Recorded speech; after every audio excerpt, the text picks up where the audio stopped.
Setup వచ్చినప్పుడు మాత్రం entries అనేది ప్లాన్ చేసుకోవాలి అని డిస్కస్ చేసుకున్నాం. ఓకే, గమనించండి ప్రైస్లో ఏం జరిగిందో మనకి. ఈ జోన్ అప్ సైడ్ బ్రేక్ అయిపోయింది అనుకోండి, ఈ సెల్లర్స్ అందరూ అయిపోయినట్టే కదా. అలా అర్థం చేసుకొని మార్కెట్లోకి బయర్స్ వచ్చారు అని అర్థం చేసుకొని అప్పుడు ఆటోమేటిక్గా మీకు కాన్ఫిడెన్స్ అనేది బిల్డ్ అవుతుందండి మార్కెట్ మీద. ఎంట్రీ తీసుకున్న తర్వాత హోల్డ్ చేయగలరు పొజిషన్ని. లేదు కాల్ కొనేసి పుట్టు కొనేసి ఏదో ఒకటి చేస్తూ ఉన్నారనుకోండి ట్రేడింగ్లో, ఖచ్చితంగా లాస్ రావడానికి పాసిబిలిటీ అనేది ఉందండి. కాబట్టి మనం మార్కెట్లో ముందుకెళ్ళాలంటే ఏం చేయాలి? హలో అండి, welcome to trading school Telugu. మనమైతే ఈరోజు మార్కెట్ని ఈ వీడియోలో అనాలిసిస్ చేసామండి. ఏమైనా డౌట్స్ ఉన్నాయనుకోండి, ఒకసారి ఆ వీడియో చెక్ చేసి ఈ వీడియోలోకి వస్తే మీకు ఒక క్లారిటీ అయితే వస్తుందండి.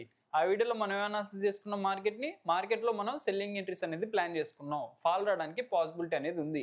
ఎక్కడ సెల్ సెట్ ప్లాన్ చేసుకున్నాం మనం? ప్రైస్ హైలోకి వస్తున్నప్పుడు అక్కడ చేసుకున్నాం, లేదు ప్రైస్ లో బ్రేక్ అవుతుంది అనుకోండి, అక్కడ కూడా మనం సెల్లింగ్ ఎంట్రీస్ ప్లాన్ చేసుకున్నాం అని ఈ వీడియోలో అనాలిసిస్ చేసుకున్నాం అండి.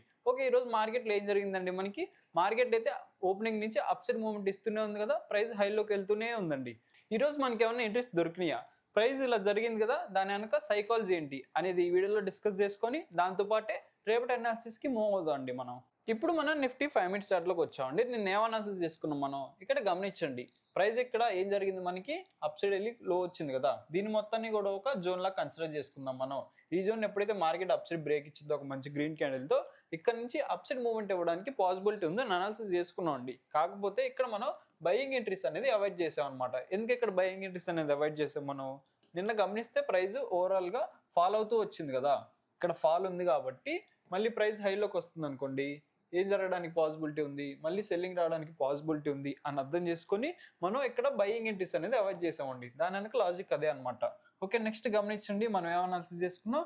ఎప్పుడైతే ప్రైస్ ఈ జోన్ డౌన్ సైడ్ బ్రేక్ ఇచ్చిందో ఒక మంచి రెడ్ క్యాండిల్తో, ఇక్కడ నుంచి మనం సెల్లింగ్ ఎంట్రీస్ అనేది ప్లాన్ చేసుకోవచ్చు అని డిస్కస్ చేసుకున్నాం అండి. కాకపోతే ప్రైస్ ఆ జోన్ దగ్గరకు వచ్చిందా అంటే డౌన్ సైడ్ బ్రేక్ అయిందా ఒక మంచి రెడ్ క్యాండిల్తో, బ్రేక్ అవ్వలేదు కదా, కాబట్టి ఈ అనాలిసిస్ని మనం క్యాన్సిల్ చేస్తున్నాం అనమాట.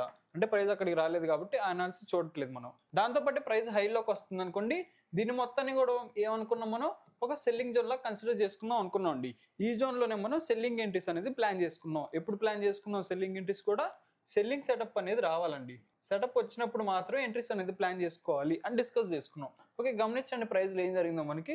ప్రైస్ అనేది ఇక్కడ ఓపెన్ అయిందా, ఓపెన్ అయిన దగ్గర నుంచి ఒక మంచి గ్రీన్ క్యాండిల్ అనేది పడిందండి. ఇక్కడ ఎటువంటి సెల్లింగ్ ఎంట్రీస్ అనేది ప్లాన్ చేసుకోలేదు మనం. ఇక్కడ గమనించండి ఏం జరిగింది మనకి? ఒక మంచి రెడ్ క్యాండిల్ అనేది ఫామ్ అయిందండి. రెడ్ క్యాండిల్ పడినంత మాత్రం మనం ఎంట్రీ అనేది ప్లాన్ చేసుకుంటామా? చేసుకోం కదా, కాబట్టి ఇక్కడ కూడా మనం ఎంట్రీ అనేది తీసుకోలేదు అనమాట. నెక్స్ట్ గమనించండి, ఇక్కడ కొంచెం స్లో అయిందండి ప్రైస్. చూస్తే ఇక్కడ ఒక చిన్న కన్సల్టేషన్ లా జరిగిందండి ప్రైస్. ఒకవేళ ఈ కన్సల్టేషన్ డౌన్ సైడ్ బ్రేక్ ఇచ్చింది అనుకోండి, అప్పుడు మనం సెల్లింగ్ ఎంట్రీ అనేది ప్లాన్ చేసుకునే వాళ్ళం. కాకపోతే ఏం జరిగింది మనకి? ఇక్కడ ఈ కన్సల్టేషన్ అప్ సైడ్ బ్రేక్ అయిపోయింది కదా ఒక మంచి గ్రీన్ క్యాండిల్తో. ఇదేంటిది? Buying setup. కానీ మనం ఇక్కడ బై ఎంట్రీ ప్లాన్ చేసుకుంటామా? చేసుకోవట్లేదండి. ఎందుకంటే మనం సెల్లింగ్ సైడ్ అనేది చూస్తున్నాం కాబట్టి. ప్రైస్ అక్కడి నుంచి అప్ సైడ్ మూవ్ అవుతూ ఉందండి. ఎక్కడి వరకు వచ్చింది? మరి రెసిస్టెన్స్ జోన్ దగ్గరికి వచ్చిందండి. ఇక్కడే ఉన్న సెల్లింగ్ ఎంట్రీ వస్తుందా అని చూస్తామండి. వస్తే తీసుకుంటాం అనమాట. ఇక్కడ గమనించండి ప్రైస్లో ఏం జరుగుతుంది అనేది. ఈ జోన్ దగ్గరికి వచ్చిన తర్వాత ప్రైస్ అనేది ఒక చిన్న రేంజ్ చేసుకుంటూ ఉందండి. లేదు ఎలా అనుకోవచ్చు మీరు, ఒక చిన్న కన్సల్టేషన్ అలా కూడా థింక్ చేసుకోవచ్చండి. కాకపోతే అక్కడ ప్రైస్లో ఏం జరిగింది అనేది మాత్రమే మీరు గమనించాలండి. బయర్స్ అగ్రెసివ్గా ఉన్నారా? ఇక్కడ లేరు. సెల్లర్స్ అగ్రెసివ్గా ఉన్నారా? లేరు. అందుకే ఏం జరిగింది మనకి? ఒక చిన్న కన్సల్టేషన్ అనేది జరిగిందనమాట. ఈ కన్సల్టేషన్ కూడా డౌన్ సైడ్ బ్రేక్ అయిపోయింది అనుకోండి మనకి ఒక మంచి రెడ్ క్యాండిల్తో, ఇక్కడ మనం సెల్లింగ్ ఎంట్రీ అనేది ప్లాన్ చేసేవాళ్ళం. కాకపోతే ఏం జరిగింది మనకి? ఈ కన్సల్టేషన్ కూడా అప్ సైడ్ బ్రేక్ అయిపోయిందండి. కాబట్టి ఇక్కడ కూడా మనం సెల్లింగ్ ఎంట్రీ అనేది ప్లాన్ చేసుకోలేదండి. ఇక్కడ వరకు మీరు గమనించారనుకోండి మార్కెట్ని, మన అనాలిసిస్ ప్రకారం ఎటువంటి ఎంట్రీస్ అనేది దొరకలేదండి మార్కెట్లో. ఓకేనా? నెక్స్ట్ గమనించండి ఏం జరిగిందో. ప్రైస్ ఈ రేంజ్ని అప్ సైడ్ అనేది బ్రేక్ అయిపోయిందండి. ఈ రేంజ్ని అప్ సైడ్ బ్రేక్ అయిపోతే మనం ఎటు సైడ్ అనాలిసిస్ చేసుకున్నాం? ప్రైస్ అప్ సైడ్ మూవ్మెంట్ ఇవ్వడానికి పాసిబిలిటీ ఉంది డిస్కస్ చేసుకున్నాం కదా. ఇక్కడ మనం ఎప్పుడు ఎంట్రీ ప్లాన్ చేసుకోవాలనుకున్నాం? ప్రైస్ అప్ సైడ్ వెళ్ళి లోలోకి వస్తుంది కదా, అప్పుడు మాత్రం బయింగ్ ఎంట్రీస్ అనేది ప్లాన్ చేసుకోవాలి అని డిస్కస్ చేసుకున్నాం అండి. ఇక్కడ గమనించండి బ్రేక్ అయిందా, ప్రైస్ అప్ సైడ్ మూవ్మెంట్ అనేది ఇచ్చిందండి. అప్ సైడ్ మూవ్మెంట్ ఇచ్చిన తర్వాత ఏం జరిగింది? ప్రైస్ లోలోకి వస్తూ ఉందన్నమాట. ఇక్కడ ఒక చిన్న కన్సల్టేషన్ అనేది జరిగిందండి. ఈ కన్సల్టేషన్ ఇటు సైడ్ బ్రేక్ అయింది మనకి, డౌన్ సైడ్ అనేది బ్రేక్ అయిపోయిందండి. ఇదేంటిది? సెల్లింగ్ ఎంట్రీ సెటప్ అనమాట. కానీ ఇక్కడ మనం ఎటు సైడ్ ఉన్నాం? బయింగ్ సైడ్ ఉన్నాం. ఇది గమనించాలండి ప్రతి ఒక్కరు కూడా. ఇక్కడ సెల్లింగ్ ఎంట్రీ వచ్చినా సరే ఈ సెల్లింగ్ ఎంట్రీ అనేది మనం ప్లాన్ చేసుకోలేదు కాబట్టి ఎంట్రీ తీసుకోమన్నమాట. ఎక్కడి వరకు మనం సెల్ సైడ్ ఉన్నాం? ఈ జోన్ కింద వరకే మనం సెల్లింగ్ ఎంట్రీస్ అనేది ప్లాన్ చేసుకుంటున్నాం. ఈ జోన్ పైన బయింగ్ ఎంట్రీస్ అనేది ప్లాన్ చేసుకోవాలన్నమాట. ఇలానే గమనించండి మార్కెట్లో. ఎందుకు ఈ జోన్ కిందనే మనం సెల్లింగ్ ఎంట్రీస్ ప్లాన్ చేసుకుంటున్నాం? ఎందుకంటే సెల్లర్స్ అనే వాళ్ళు ఎక్కడి నుంచి స్టార్ట్ అయ్యారు, ప్రీవియస్గా ఈ జోన్ నుంచి స్టార్ట్ అయ్యారు కాబట్టి ఈ జోన్ అప్ సైడ్ బ్రేక్ అయిపోయింది అనుకోండి, ఈ సెల్లర్స్ అందరూ అయిపోయినట్టే కదా. అలా అర్థం చేసుకొని మార్కెట్లోకి బయర్స్ వచ్చారు అని అర్థం చేసుకొని ఇక్కడ నుంచి బయింగ్ ఎంట్రీస్ మాత్రమే ప్లాన్ చేసుకుంటాం అండి మార్కెట్లో. అది కూడా సెటప్ వచ్చినప్పుడు ఎంట్రీ అనేది ప్లాన్ చేసుకుంటాం అనమాట. ఈరోజు మనం ఓవరాల్గా మార్కెట్ని గమనించాం అనుకోండి, మార్కెట్లో బయింగ్ ఎంట్రీస్ వచ్చినాయి, దాంతోపాటే సెల్లింగ్ ఎంట్రీస్ కూడా వచ్చినాయండి. కాకపోతే మన అనాలిసిస్ ప్రకారం రాలేదన్నమాట ఎంట్రీస్. అందుకే ఈరోజు మనం ఎటువంటి ఎంట్రీస్ అనేది ప్లాన్ చేసుకోలేదండి. అంటే ప్లాన్ చేసుకోలేదు కదా, ప్లాన్ చేసుకున్నాం, కాకపోతే మార్కెట్ ఇవ్వలేదన్నమాట మనకి. కాబట్టి ఎటువంటి ఎంట్రీస్ తీసుకోలేదు ఈరోజు.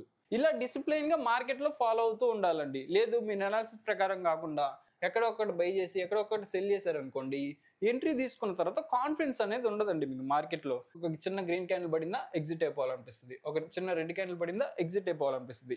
ఇలా అనిపించకుండా ఉండాలంటే ఏం చేయాలి, మీరు కరెక్ట్గా అనాలిసిస్ చేసి అనాలిసిస్ ప్రకారం మార్కెట్లో మూవ్ అవుతూ ఉంటే అప్పుడు ఆటోమేటిక్గా మీకు కాన్ఫిడెన్స్ అనేది బిల్డ్ అవుతుందండి మార్కెట్ మీద. ఎంట్రీ తీసుకున్న తర్వాత హోల్డ్ చేయగలరు పొజిషన్ని, రిస్క్ రివార్డ్ ఫాలో అవ్వగలరు. ఓకేనా. ఈరోజు గమనిస్తే మార్కెట్లో ఏం జరిగిందండి, మనకి అప్ సైడ్ మూవ్మెంట్ అనేది ఇచ్చింది కదా. మేము కూడా ఎక్స్పెక్ట్ చేయలేదండి ఇలా మూవ్మెంట్ ఇస్తుందని. అప్ సైడ్ వచ్చినా సరే కొంచెమైనా లో వస్తుంది, ఈ లోలో మనం సెల్లింగ్ ఎంట్రీస్ ప్లాన్ చేసుకోవచ్చు అని అనుకున్నాం అండి. కాకపోతే ఏం జరిగింది, ఈరోజు మార్కెట్ అప్ సైడ్ మూవ్ అవుతూనే ఉందండి, హైలో వచ్చి క్లోజ్ అయింది అనమాట. ఓకే, రేపటి అనాలిసిస్ మూవ్ అవుదాం అండి. మనం ఏం చేస్తాం, డైలీ చార్ట్లో చెక్ చేస్తాం కదా, ఒకసారి డైలీ చార్ట్లో చెక్ చేసుకుందాం అండి ఇప్పుడు. ఓకే, ఇప్పుడు మనం నిఫ్టీ డైలీ టైం ఫ్రేమ్లోకి వచ్చామండి. ఇక్కడ గమనించండి, ఈ రోజు మనకి ఏ క్యాండిల్ ఫామ్ అయిందండి, ఒక మంచి గ్రీన్ క్యాండిల్ ఫామ్ అయిందండి. ఇందులో ఎవరున్నారని అర్థం చేసుకోవచ్చు, మనం బయర్స్ ఉన్నారని అర్థం చేసుకోవచ్చు అండి. అంటే మార్కెట్లో బుల్లిష్ స్ట్రెంత్ ఉంది అని అర్థం చేసుకోవచ్చు అనమాట. కాబట్టి ఎప్పుడైతే మార్కెట్ ఈ రోజు హైని అప్ సైడ్ బ్రేక్ ఇచ్చి ఒక 15 మినిట్స్ క్యాండిల్ గ్రీన్ లో క్లోజ్ అయిద్దో అప్పటి నుంచి మనం బయింగ్ ఎంట్రీస్ అనేది ప్లాన్ చేసుకోవచ్చు అండి. మార్కెట్లో ప్రైస్ అప్ సైడ్ మూవ్మెంట్ ఇవ్వడానికి పాసిబిలిటీ అనేది ఉంది. లేదు ప్రైస్ అనేది ఈ హైని క్రాస్ అవ్వట్లేదు అనుకోండి, క్రాస్ అవ్వకపోతే సెల్లింగ్ రావడానికి పాసిబిలిటీ అనేది ఉందండి మార్కెట్లో. ఇక్కడ నుంచి ఫాలో అవడానికి పాసిబిలిటీ అనేది ఉందన్నమాట. హై క్రాస్ అవ్వకుండా ఉంటే మళ్ళీ మనం ప్రైస్ లోలోకి వస్తుంది అనుకోండి, ఇక్కడ మనం బయింగ్ ఎంట్రీస్ అనేది ప్లాన్ చేసుకోవచ్చు అండి లోలోకి వచ్చిన తర్వాత. దీన్ని ఇంకా డీటెయిల్గా మనం 5 మినిట్స్ చార్ట్లోకి వెళ్ళి అనాలిసిస్ చేసుకుందాం అండి ఇప్పుడు. ఓకే, ఇప్పుడు మనం నిఫ్టీ 5 మినిట్స్ చార్ట్లోకి వచ్చామండి. రేపు అనాలిసిస్ చూసాం అనుకోండి, మనం ఏముంది ఇక్కడ ప్రైస్ ఇక్కడ మనకి క్లోజ్ అయింది కదా, ఇందాక డిస్కస్ చేసుకుందండి. మార్కెట్ ఎప్పుడైతే ఈ రోజు హైనా సస్టైన్ అయిపోద్దో ఒక 15 మినిట్స్ క్యాండిల్ గ్రీన్ క్యాండిల్, అక్కడ నుంచి మనం బయింగ్ ఎంట్రీస్ అనేది ప్లాన్ చేసుకోవచ్చు అండి. ఎక్కడ వరకు బై సైడ్ ఎంట్రీస్ అనేది ప్లాన్ చేసుకోవచ్చు మనం, నెక్స్ట్ రెసిస్టెన్స్ జోన్ ఉంది కదా మనకి, ఇక్కడ ఉందండి 25,475 అండి. ఈ జోన్ వరకు రావడానికి పాసిబిలిటీ అనేది ఉంది. ఇక్కడ మనం సెల్లింగ్ ఎంట్రీస్ అనేది ప్లాన్ చేసుకోవచ్చు అండి మార్కెట్లో. లేదు మార్కెట్ ఎప్పుడైతే ఈ లెవెల్ని క్రాస్ అయిద్దో ఒక మంచి రెడ్ క్యాండిల్తో, ఇక్కడ నుంచి ఫాలో అవడానికి పాసిబిలిటీ అనేది ఉందండి. ఇక్కడ మీకు ఏమైనా ఎంట్రీ సెటప్ వచ్చింది అనుకోండి, సెల్లింగ్ సైడ్ ఎంట్రీస్ అనేది ప్లాన్ చేసుకోవచ్చు అండి. ఈ లెవెల్ బ్రేక్ అయిపోయిన తర్వాత ఎంత ఉంది మనకి లెవెల్, ఇక్కడ ఉందండి 25,300 అండి. నెక్స్ట్ ఎక్కడి వరకు రావడానికి పాసిబిలిటీ అనేది ఉంది మార్కెట్, ఇక్కడ గమనించండి. మనకి సపోర్ట్ జోన్ ఉంది కదా, ఫస్ట్ది ఎంత 25,150 అండి. ఈ జోన్ వరకు రావడానికి పాసిబిలిటీ అనేది ఉంది. ఇక్కడ మనం బయింగ్ ఎంట్రీస్ అనేది ప్లాన్ చేసుకుంటున్నాం అండి మార్కెట్లో.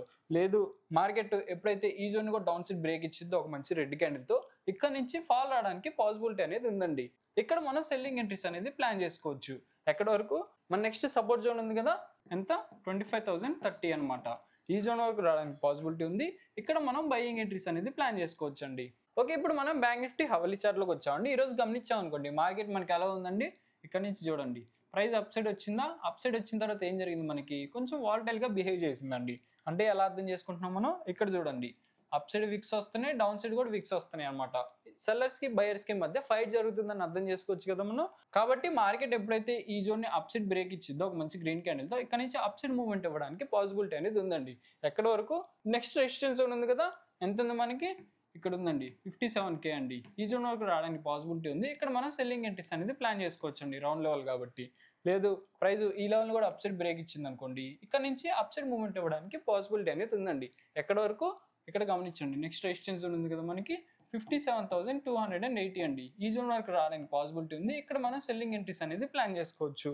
లేదు మార్కెట్ అనేది ఈ కన్సల్టేషన్ డౌన్ సైడ్ బ్రేక్ ఇచ్చింది అనుకోండి, వాలటిలిటీ అనుకున్నాం కదా, ఈ వాలటిలిటీని డౌన్ సైడ్ బ్రేక్ ఇస్తే మళ్ళీ సెల్లర్స్ మార్కెట్లోకి వచ్చారని అర్థం చేసుకొని ఇక్కడ నుంచి ప్రైస్ లైట్గా ఫాల్ రావడానికి పాసిబిలిటీ అనేది ఉందండి.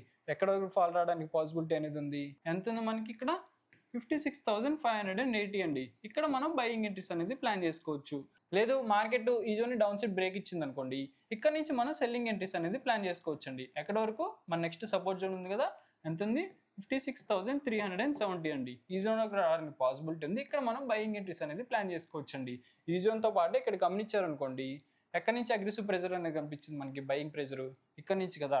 కాబట్టి దీని మొత్తాన్ని కూడా మనం ఒక బయింగ్ జోన్లో కన్సిడర్ చేసుకుంటున్నాం అండి. ఈ జోన్లోకి వస్తున్నప్పుడు ప్రైస్లో ఏం జరుగుతుందని అర్థం చేసుకొని బయింగ్ ఎంట్రీ సెటప్ వచ్చింది అనుకోండి, బై సైడ్ ఎంట్రీస్ అనేది ప్లాన్ చేసుకోవచ్చు అండి ఇక్కడ ఈ జోన్లో.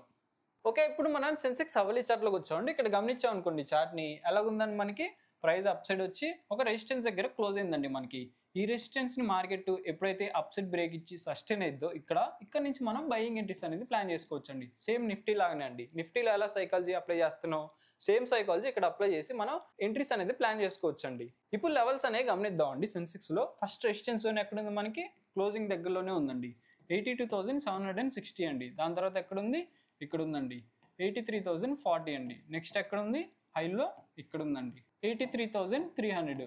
లేదు ప్రైస్ లోలోకి వస్తుంది అనుకోండి, లోలోకి వస్తున్నప్పుడు ఫస్ట్ సపోర్ట్ జోన్ ఎక్కడ ఉంది, మనకి ఇక్కడ ఉందండి 82,330 అండి. దాని తర్వాత ఎక్కడ, ఇక్కడ అనమాట 82,040. ఇవి మన సపోర్ట్ అండ్ రెసిస్టెన్స్ లెవెల్స్ అండి. ఈ జోన్స్ దగ్గరకు వస్తున్నప్పుడు ప్రైస్లో ఏం జరుగుతుంది అనేది అర్థం చేసుకొని మీ ఎంట్రీ సెటప్ వచ్చినప్పుడు ఎంట్రీస్ అనేది ప్లాన్ చేసుకోవచ్చు అండి, రిస్క్ రివార్డ్ ఫాలో అవుతూ. అందరూ ఒక పాయింట్ అయితే గమనించాలండి, మార్కెట్లో మనం ఖచ్చితంగా డిసిప్లైన్ అనేది ఫాలో అవ్వాలండి. డిసిప్లైన్ అంటే ఏంటి, ఇందా మనం డిస్కస్ చేసుకున్నాం కదా నిఫ్టీ చార్ట్లో, అనాలిసిస్ చేసుకొని అనాలిసిస్ ప్రకారం మార్కెట్ మూవ్ అవుతూ ఎంట్రీ సెటప్ వచ్చినప్పుడు ఎంట్రీస్ అనేది ప్లాన్ చేసుకోవాలండి. లేదు కాల్ కొనేసి పుట్టు కొనేసి ఏదో ఒకటి చేస్తూ ఉన్నారనుకోండి ట్రేడింగ్లో, ఖచ్చితంగా లాస్ రావడానికి పాసిబిలిటీ అనేది ఉందండి. కాబట్టి మనం మార్కెట్లో ముందుకెళ్ళాలంటే ఏం చేయాలి, డిసిప్లిన్గా మన అనాలిసిస్ ప్రకారం మార్కెట్లో మూవ్ అవుతూ ఉండాలండి. మన ఎంట్రీ సెటప్స్ వచ్చినప్పుడు ఎంట్రీస్ అనేది ప్లాన్ చేసుకోవాలన్నమాట. ఓకే, నా అనాలిసిస్ కనుక నచ్చినట్టయితే వీడియోకి అయితే లైక్ చేయండి, ఏమైనా డౌట్స్ ఉంటే కామెంట్ చేయండి, ఛానల్ సబ్స్క్రైబ్ చేసుకోండి. Thank you.